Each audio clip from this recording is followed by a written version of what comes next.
What's up, everyone? Welcome to the Power Play with CJ. Today we're focusing on JS Giguere ripping his teammates a new one for their lack of effort in last night's 3-1 loss to the Calgary Flames in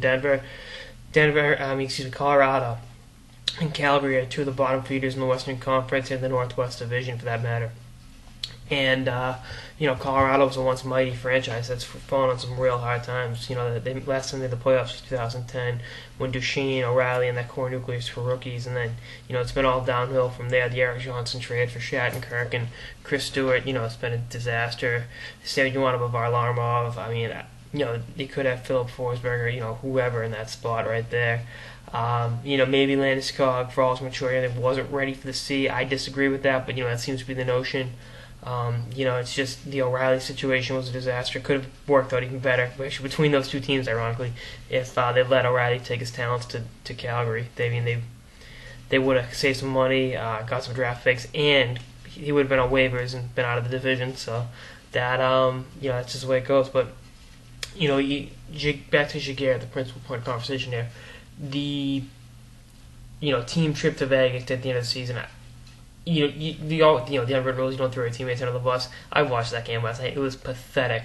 Both teams, like I said, are awful, but I thought Colorado was atrocious. I thought they were getting beaten. When the Calgary Flames are pushing around physically, it's like, what now? And, I think Giguere was valid. Everything I've heard about Giguere is that he's a pro's pro. He's the guy that won the Stanley Cup and won the Conn Smythe, actually a losing effort in 2003. Had a sick child during the Cup run, too, and he was able to persevere through that. And, it was really, like I said, a pro's pro, great player, great goalie back in the day. But I think he's nearing retirement anyway. He's last actually remaining Hartford Whaler in the NHL, ironically.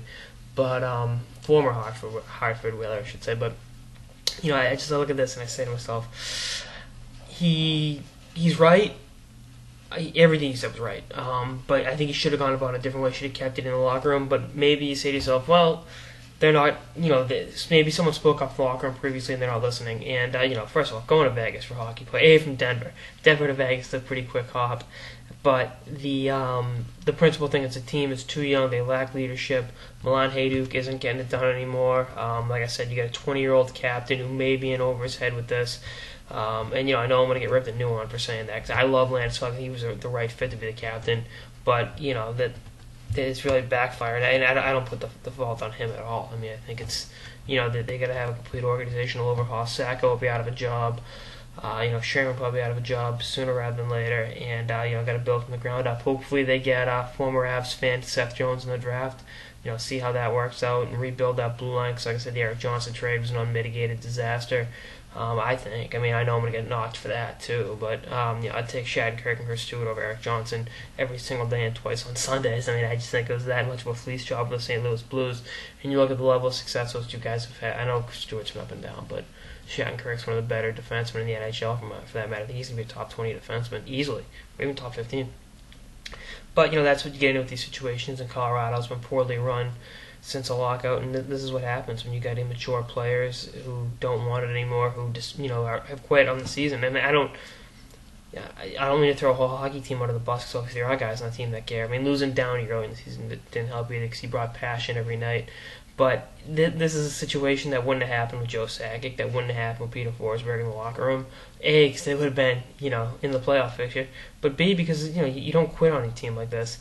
And though Giguere, I think he should have handled it differently. I agree with what he said. They're more focused on the season endings when they go to Vegas than playing with pride for the fans and for one another. But we'll see what happens to that organization over the summer. I'm curious to see what moves are made, what players are there at the end of the year, and what you can bet your bottom dollar Sherman's out of a job and Sacco's out of a job come May 15th. Anyway, that's all I can say. May 15th was the over-under date, by the way.